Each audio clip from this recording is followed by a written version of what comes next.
कहते हैं युद्ध का अंजाम सिर्फ तबाही और बर्बादी ही होता है। ये बात जानते हुए भी इंसान युद्ध करने का कोई मौका नहीं छोड़ता। कभी बदला तो कभी उसका ईगो उसके आगे आ जाता है। लेकिन इसका नुकसान सिर्फ मासूम बेगुनाह लोगों को झेलना पड़ता है। कई बच्चे अनाथ हो जाते हैं, कई औरतें बेवा, तो कई मासूम बच्चों की जिंदगी शुरू होने से पहले ही खत्म हो जाती है। नमस्कार, मेरा नाम है गौरव बाजपेयी और आप देख रहे हैं अनिरुद्रा मीडिया। इजराइल हमास वॉर को एक साल हो गया। पिछले साल 7 अक्टूबर 2023 को इस युद्ध की शुरुआत हुई थी। तब से आज तक ये युद्ध कम होने की जगह बढ़ता ही जा रहा है। आज हम आपको बताएंगे कि बीते एक साल में इस युद्ध में क्या क्या हुआ। 7 अक्टूबर 2023 सुबह 6:29 पर फलस्तीनी सशस्त्र समूह हमास के अल अक्सा फ्लड ऑपरेशन शुरू किया। जब देश सुक्कोत त्योहार का जश्न मना रहा था, उस वक्त शब्बत के दौरान दक्षिणी इजराइल में लगभग 5,000 रॉकेट दागे गए। गाजा की सुरक्षा बाढ़ के पार दर्जनों सशस्त्र कमांडो ने अपहरण, यातना और हत्या जैसे घिनौने कृत्य को अंजाम दिया। इजरायली आंकड़ों के अनुसार इन हमलों में करीब 1,179 लोग मारे गए। गाजा पट्टी की सीमा पर स्थित किब्जुम समुदाय से और साथ ही drive of Nova trance music festival से 250 अन्य लोगों को बंधक बना लिया गया। इसके बाद राष्ट्र को संबोधित करते हुए इजरायली प्रधानमंत्री बेंजामिन नेतन्याहू ने घोषणा की कि देश युद्ध में है। 8 अक्टूबर 2023 हमास के हमलों के जवाब में इजराइल ने operation source of iron launch किया। गाजा पट्टी पर भीषण बमबारी चालू कर दी। 9 अक्टूबर 2023 इजराइल ने गाजा की पूरी तरह से घेराबंदी शुरू कर दी। 13 अक्टूबर 2023 इजरायली सेना ने 10 लाख से ज्यादा आबादी वाले गाजा पट्टी के उत्तरी हिस्से में लोगों को अपने घर खाली करने का लिए 24 घंटे का समय दिया। 17 अक्टूबर 2023 गाजा शहर के अल अहली अस्पताल में एक बड़ा विस्फोट हुआ। हमास ने मरने वालों की संख्या 471 बताई। हमास ने इस घातक हमले के पीछे इजराइल का हाथ होने का आरोप लगाया, जिसे इजराइल ने नकार दिया। 19 अक्टूबर 2023 ईरान समर्थित सशस्त्र समूह हूती विद्रोहियों ने इजराइल पर ड्रोन और मिसाइलों दागी और गाजा के लोगों के साथ एकजुटता दिखाने के लिए हूतियों ने लाल सागर में वाणिज्यिक जहाजों को भी निशाना बनाया। 27 अक्टूबर 2023 इजरायली सेना ने गाजा में अपना जमीनी हमला शुरू कर दिया।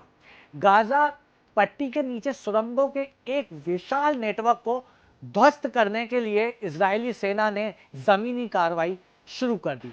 15 नवंबर 2023 इजराइल ने गाजा के सबसे बड़े अल शिफा अस्पताल की घेराबंदी की और बाद में इसे खाली करवा लिया।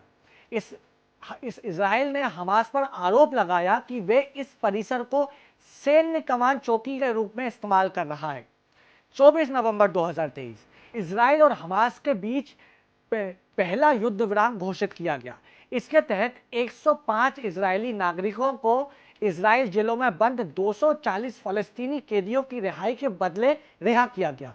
7 दिनों के बाद यानी 1 दिसंबर 2023 से एक बार फिर लड़ाई शुरू हो गई। 2 जनवरी 2024 हमास संगठन में दूसरे नंबर पर माने जाने वाले सलेह अल अरूरी मारा गया। लेबनान में बेरूत के दक्षिणी उपनगरों में इजरायली हमलों में अल अरूरी की मौत हो गई। 29 फरवरी 2024 गाजा शहर में खाद्य सामग्री के वितरण के दौरान कम से कम 118 फलस्तीनी मारे गए और 760 अन्य घायल हो गए। हमास ने भीड़ पर गोलीबारी करने का आरोप इजराइल पर लगाया। गाजा में बताया गया कि गाजा में मरने वालों की संख्या 30,000 तक पहुंच गई है। 1 अप्रैल 2024 सीरिया के दमिश्क में ईरानी वाणिज्य दूतावास पर हवाई हमला हुआ, जिसमें 7 रिवॉल्यूशनरी गार्ड के सदस्य मारे गए। 13 अप्रैल 2024 तेहरान ने सीरिया में अपने वाणिज्य दूतावास पर हमले का जवाब इजराइल पर 300 से अधिक ड्रोन और इजराइल दाग कर दिया। यह पहली बार था जब ईरान ने इजराइल की धरती पर सीधा हमला किया था।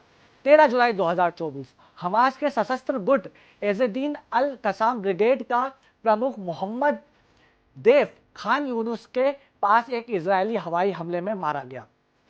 27 जुलाई 2024 लेबनान से सीरिया में इजराइल के कब्जे वाले गोलान हाइट्स पर दागे गए रॉकेट से मस्जिद शम्स कस्बे में 12 लोगों की मौत हो गई और 19 अन्य घायल हो गए।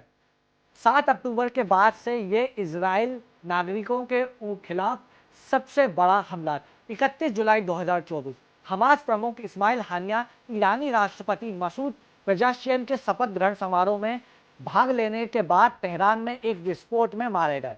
इसके पीछे इजराइल का हाथ बताया गया, जिसमें ना तो इजराइल ने शामिल होने की पुष्टि की और ना ही इनकार किया है।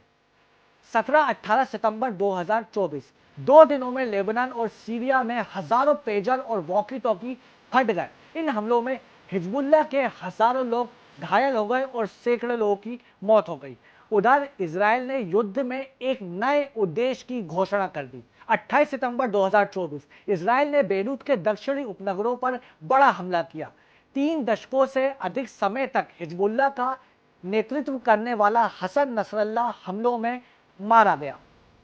30 सितंबर 2024 इजराइल ने घोषणा की कि उसने लेबनान के दक्षिण में एक सीमित जमीनी अभियान शुरू कर दिया है। 7 अक्टूबर 2024 हिजबुल्लाह ने इजराइल के तीसरे सबसे बड़े शहर हाइफा पर रॉकेट हमले किए, जिसमें 10 लोग घायल हो गए। इससे पहले इजराइल ने उत्तरी गाजा और दक्षिणी लेबनान में हवाई हमला किया था। फलस्तीनी अधिकारियों के मुताबिक एक मस्जिद पर इस मिसाइल हमले में कम से कम 19 लोगों की मौत हो गई और 50 से ज़्यादा लोग घायल हो गए। आपको हमारी ये स्पेशल रिपोर्ट कैसी लगी, प्लीज़ हमें कमेंट करके ज़रूर बताएं। साथ ही हमारे चैनल को सब्सक्राइब करना ना भूलें। धन्यवाद।